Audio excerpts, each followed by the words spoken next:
Hello students, welcome to my new YouTube channel Sunshine English Classes। আজকে আমি যে কবিতাটা আলোচনা করব তোমাদের সঙ্গে তা হলো রোমান্টিক পোয়েট উইলিয়াম ওয়ার্ডসওয়ার্থের লেখা একটি বিখ্যাত কবিতা কম্পোজড আপন ওয়েস্টমিনস্টার ব্রিজ। এই কবিতাটি হলো একটি সনেট যা কবি লিখেছিলেন 1802 সালে এক ভোরবেলায় যখন তিনি ওয়েস্টমিনস্টার ব্রিজের উপর দিয়ে যাচ্ছিলেন তার বোন ডরোথি ওয়ার্ডসওয়ার্থের সঙ্গে। আমি আগেই বলেছি এই কবিতাটা একটি সনেট। তো সনেট হলো 14 লাইনের একটি কবিতা যা নির্দিষ্ট একটি রাইম স্কিমকে অনুসরণ করে। এই কবিতাটা হলো পেত্রাকান সনেট, আবার একে ইতালিয়ান সনেটও বলা হয়। তো এই কবিতার রাইম স্কিম যেটা হলো এ বিবি এ, এ বিবি এ, সিডিসি ডিসিডি। তো কবিতাটা পড়ার আগে অবশ্যই আমরা দু এক কথা জেনে নেব এই কবিতার যিনি কবি উইলিয়াম ওয়ার্ডসওয়ার্থ তার সম্পর্কে। তো উইলিয়াম ওয়ার্ডসওয়ার্থ 1770 সালে জন্মগ্রহণ করেছিলেন এবং 1850 সালে মারা যান। তিনি ছিলেন ইংরেজি সাহিত্যের একজন রোমান্টিক কবি। তিনি প্রকৃতিপ্রেমিক ছিলেন এবং বিশ্বাস করতেন যে প্রকৃতির মাঝে এক অসাধারণ শান্তি রয়েছে। আর তার লেখা আরেকটি সুন্দর কবিতা হলো ড্যাফোডিলস। এই ড্যাফোডিলস কবিতাটা আমরা অনেকেই ছোটবেলায় হয়তো পড়েছি। তো এই ড্যাফোডিলস কবিতাটাও কিন্তু তিনি ওই প্রকৃতিকে নিয়েই লিখেছিলেন। তো আজকের ভিডিওটা তাদের জন্য সবথেকে বেশি গুরুত্বপূর্ণ যারা এখন একাদশ শ্রেণীতে পড়ছো এবং সেপ্টেম্বর মাসে তাদের ফার্স্ট সেমিস্টার পরীক্ষা দিতে চলেছ। তো তারা অবশ্যই প্রথম থেকে শেষ অবধি ভিডিওটা দেখবে। ভিডিওটা ভালো লাগলে অবশ্যই একটি লাইক এবং চ্যানেলটিকে সাবস্ক্রাইব করে দেবে।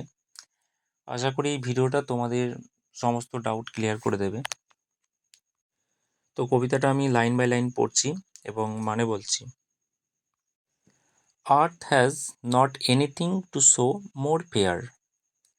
অর্থাৎ পৃথিবীতে এর চেয়ে সুন্দর আর কিছু নেই।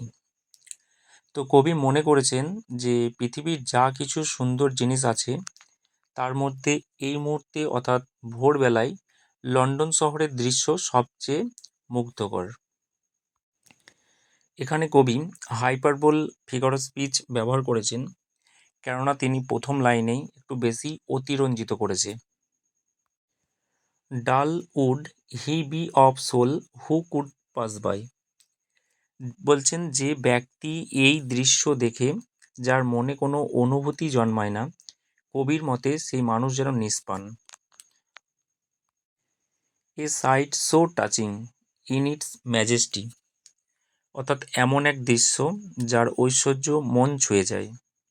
অর্থাৎ কবিকে ওই ভোরবেলায় লন্ডন শহরের সৌন্দর্য যেন মুগ্ধ করেছেন।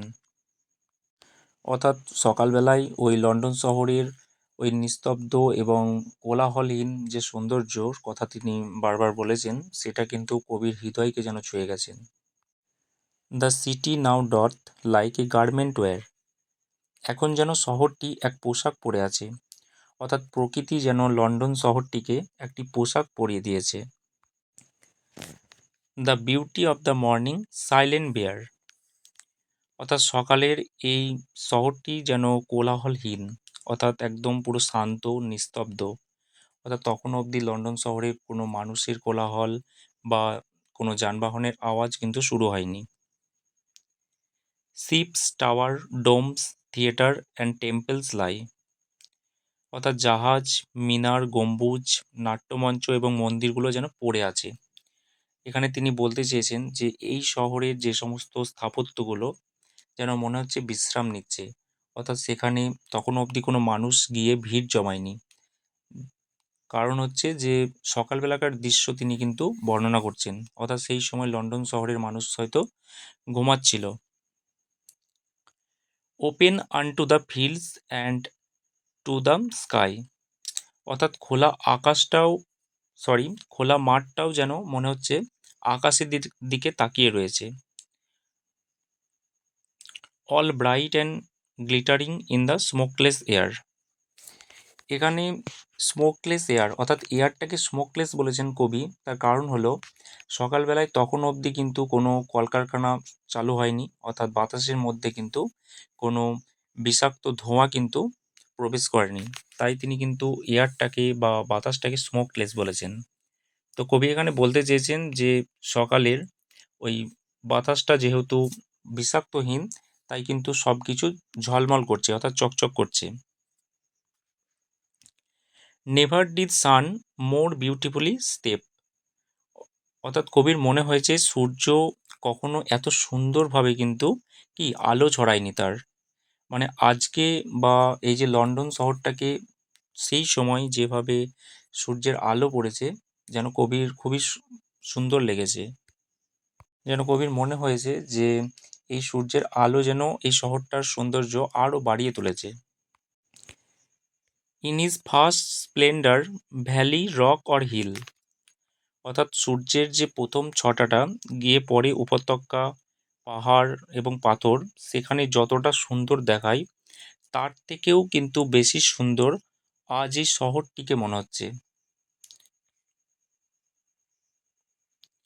Never saw I never felt a calm so deep, কবি বলেছেন যে আমি কখনো এত গভীর শান্তি বা শান্ত অনুভব করিনি। অর্থাৎ এই মুহূর্তে বা যে মুহূর্তে কবি এই কবিতাটা লিখেছেন, লন্ডন শহরের টেমস নদীর উপরে ওয়েস্টমিনস্টার ব্রিজের ওপর দাঁড়িয়ে, অর্থাৎ ভোরবেলায়, তখন কিন্তু পুরো শহরটা একদম পুরো নিঃশব্দ ছিল। মানে কোনো রকম কোনো আওয়াজ নেই, কোলাহল নেই, কোনো যানবাহন চলছে না। তাই তার কিন্তু মনে হয়েছে যে মানে খুবই শান্ত এবং একদমই মানে তিনি অনুভব করেছেন। The river glideth at his own sweet will, অর্থাৎ নদী তার নিজের ইচ্ছেতে কিন্তু বয়ে চলছে।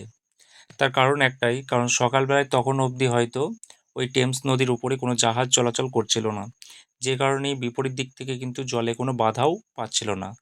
তাই তিনি বলেছেন যে যে নদীটার কথা তিনি তুলে ধরেছেন, সেই নদীটা কিন্তু নিজের ইচ্ছাতে বয়ে চলছে। Dear God, the very houses seem asleep, অর্থাৎ তিনি এখানে বলেছেন যে হে ঈশ্বর, বাড়িগুলো যেন ঘুমিয়ে আছে। তো বাড়িগুলো তো আর ঘুমায় না, অর্থাৎ লন্ডন শহরে ওই বাড়ির যে মানুষজন রয়েছে তারা কিন্তু তখনও অবধি ঘুমিয়ে আছে। আর এদিকে ওয়ার্ডসওয়ার্থ তিনি কিন্তু ভোরবেলায় ওই টেমস নদীর উপর অবস্থিত ওয়েস্টমিনস্টার ব্রিজ, সেখানে কিন্তু দাঁড়িয়ে ওই লন্ডন শহরে কিন্তু সৌন্দর্য উপভোগ করছে। And all the mighty heart is lying still, অর্থাৎ এই যে হৃদয়, অর্থাৎ লন্ডন শহরের পুরো হৃদয়টাকে বলেছেন যেন কি তখন অবধি কিন্তু শুয়ে রয়েছে। অর্থাৎ লন্ডন শহরের হৃদয় বলতে লন্ডনে থাকা যে সমস্ত মানুষরা রয়েছেন তখন অবধি কিন্তু তারা ঘুমাচ্ছিলেন বা তারা কিন্তু বিশ্রাম নিচ্ছিলেন। তো এই ছিল উইলিয়াম ওয়ার্ডসওয়ার্থের লেখা এক বিখ্যাত কবিতা কম্পোস্ট আপন ওয়েস্টমিনস্টার ব্রিজ। তো এই কবিতাটা অবশ্যই শুনবে বা ভিডিওটা দেখবে এবং পড়বে। তো যদি মনে হয় যে কোনো জায়গায় অসুবিধা হচ্ছে বা কোনো লাইনের মানে বুঝতে পারছো না, অবশ্যই কিন্তু কমেন্টে জানাবে।